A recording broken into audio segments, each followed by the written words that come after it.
à son chum, Luc Merville, et qui s'intitule Murmures et autres rimes. Voici Tania Contagiani. Bonsoir. Bonsoir. Mademoiselle, bonsoir. Bienvenue. Bienvenue chez nous pour la première fois. Oui. Bon. Évidemment, les gens te connaissent comme comédienne, te connaissent peut-être moins comme auteur et comme poète aussi, parce que tu fais, c'est pas que des lettres d'amour, il y a des poèmes que tu as écrits là-dedans. Oui, j'essaye de transcender un peu tout ça, là, de rendre ça encore plus beau que ce l'est. Parce que c'est déjà très beau, c'est ça. Tu vis une une belle vie, Tania, on est content pour toi. Oui, merci. Non, mais écoute, c'est quelque chose d'arriver à bâtir une relation saine avec quelqu'un et en plus de ça, être bien dedans puis continuer d'évoluer puis pas s'effacer devant l'autre. C'est le défi, c'est-à-dire que je trouve que la plupart des gens, dès qu'ils tombent amoureux, ils se disent « Ah, ben là, on est amoureux, ça va bien, on n'en parle plus, on laisse ça aller. » Ben oui. Je comprends quand Kevin, tantôt, dit « Je veux pas ça trop compliqué », mais il y a comme une petite complication à travers laquelle il faut passer, on dirait, pour arriver à ce que ce soit vraiment... fort puis intense, puis que après tu penses plus à l'engagement, puis ça, tu te laisses juste aller, mais tu sais, les premiers temps... Ah, mais c'est épouvantable. Mais toi, comme Kevin, as-tu été blessé souvent, toi? Non, j'ai été chanceuse là-dessus. Tu dis ça comme si c'était regrettable. Non, mais ce que je veux dire, c'est que... Non, ce que je veux dire, c'est que j'ai pas une grande souffrance que je traîne avec moi et tout ça. J'ai toujours refusé la peine d'amour. Oh. J'en ai vécu une, elle a duré 24 heures. Le monde va rire de moi, mais au bout de 24 heures, j'ai fait... Mais là, franchement, pourquoi? Je mérite pas ça. Moi, non, c'est fini, la peine d'amour. Adieu. Mon Dieu, mais t'es forte. Ça devient de qui, ça, cette espèce de tempérament-là? Ça vient de mes parents. Ah, ça vient de... les deux? Les deux, surtout ma mère, je dirais, là, c'est une femme vraiment... elle a su ce qu'elle voulait très vite dans la vie, puis elle s'est arrangée pour l'avoir. Puis elle est toujours avec mon père, 35 ou 40 ans plus tard. Ils sont à veille d'avoir leurs 40 ans. Mais et puis, oui, puis je te dis que... Ma mère, c'est une lesbienne, hein? Elle vient de Lesbos. Je voulais pas vous choquer. Je savais pas qu'on les appelait comme ça. C'est donc on appelle les lesbiennes des lesbiennes parce que c'est l'île de Lesbos. C'est là que c'est né supposément l'homosexualité féminine, donc ça a été reconnu. D'accord. En Grèce. Et mon père, oui, en Grèce. Et mon père vient de Sparte. Alors les Spartiates sont reconnus pour leur machisme.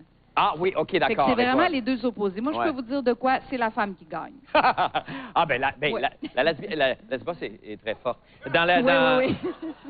Mais ce livre-là, pour en revenir à ton livre, c'était pas destiné à être publié au départ. C'était... non, ça, c'est toutes des lettres que j'ai écrites à des gens puis que je leur ai remis. Oui. Vraiment. Ah oui, OK, d'accord. Oui, toutes ces lettres-là sont adressées à des personnes. Bon, mon chum, évidemment, en occupe beaucoup de place. C'est un homme qui occupe beaucoup de place dans écoute, une vie. Tu l'aimes tellement, cet homme-là. Puis oui, il t'aime tellement. En tout cas, si je me fie à ce qui est écrit là, je pense absolument. que vous aimez beaucoup. Et beaucoup. Mais il y a aussi effectivement, tu parlais d'hommage. Il y en a un à Macha Grenon. Il y a une lettre que tu as écrite à Macha, qui est une de tes grandes amies. Il y a Francis Redé aussi. Oui, avec qui j'ai travaillé pendant 3 ans. Il devait être très flatté de recevoir une lettre de toi qui allait être éditée un jour. Qu'est-ce qu'ils t'ont dit? Eh bien, il ne savait pas personne que ça allait être édité. Moi-même, je ne le savais pas. Oui, OK, d'accord. Non, mais bon, Macha, justement, a dit à Alexandre Stanquier, tu sais, Tania a écrit aussi, il a demandé à lire ce que j'écrivais. Il a eu un coup de cœur, il publie ses coups de cœur. Puis il m'a dit, est-ce que ça te tente de me préparer un recueil? Ouais. J'ai fait, ouais, ça me tente. C'est tout un... Mais c'est quelque chose, parce que, comme on en parlait un petit peu avant, puis c'est pas évident, parce que vous êtes deux personnes connues, là. Évidemment, tu vas me dire, je parle de Locke et toi. Vous êtes deux personnalités, puis tout ça, et c'est très impudique comme livre et comme aveu à tous les niveaux. Autant tu parles de ton sentiment envers lui, mais tu parles de toutes les formes que ça prend, puis tu parles de sexualité même. Je veux dire, tu parles pas de sexualité. C'est-à-dire que je vais jamais dans la dans position... le scabreux, puis non, je comprends. OK, mais je vais beaucoup dans ce que ça provoque quand l'amour entre dans ta vie. Ouais. Tu as toute une quête intérieure qui commence par se dire, mon Dieu, est-ce que je mérite ça? Est-ce que je suis faite pour l'amour?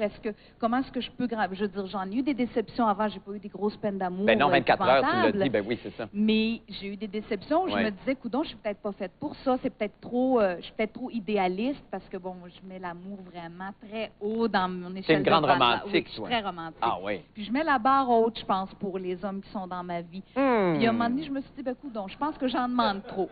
Tu pensais que tu demandais trop aux hommes? Oui. Jusqu'à temps que tu rencontres finalement un aide qui te donne d'emblée tout ce que tu attends et plus. Oui. Ah, ça, c'est l'amour. C'est extraordinaire, de connaître ça.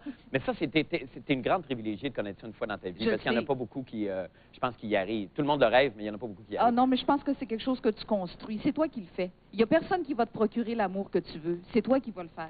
Comment tu t'y prends dans ton cas à toi, par exemple? Est-ce qu'il y a des choses que tu laisses de côté? Tu dis, bon, ben là, je vais pas exiger ça de lui quand même. Ça, je sais ça serait forcé de lui demander ça, puis je vais laisser faire, puis je vais lui faire un gâteau. J'ai l'impression que j'exige... non. J'ai l'impression que j'exige pas grand-chose. Moi, ce que j'exige, c'est sois libre, puis choisis chaque jour d'être avec moi. Quand ça te tente plus, là, sois assez digne pour t'en aller. Ça, c'est un grand conseil que me donnait ma mère. Rechoisis la femme avec qui t'es tous les jours. Rechoisis-la tous les matins, puis redis-lui que tu l'aimes, puis reste... Je suis sûre que tu le fais. Voyons. Je fais une émission de variété, je fais des farces, voyons donc. Alors, n'empêche qu'il y a beaucoup de gens il y a beaucoup de tes amis qui ont dit, mais elle devient, à travers ça, on dit, mais c'est une femme experte en amour. Il y a des gens qui viennent te demander des conseils, ils me disent, mais c'est extraordinaire. Le courrier de Tania, maintenant, tu vas écrire dans le Journal de Montréal tous les jours. C'est la prochaine étape. Mais ça, effectivement, les gens viennent presque te consulter. C'est vrai, oui. Il y a beaucoup de gens qui viennent se confier à moi là-dessus, puis des gens que je connais pas très bien à part ça.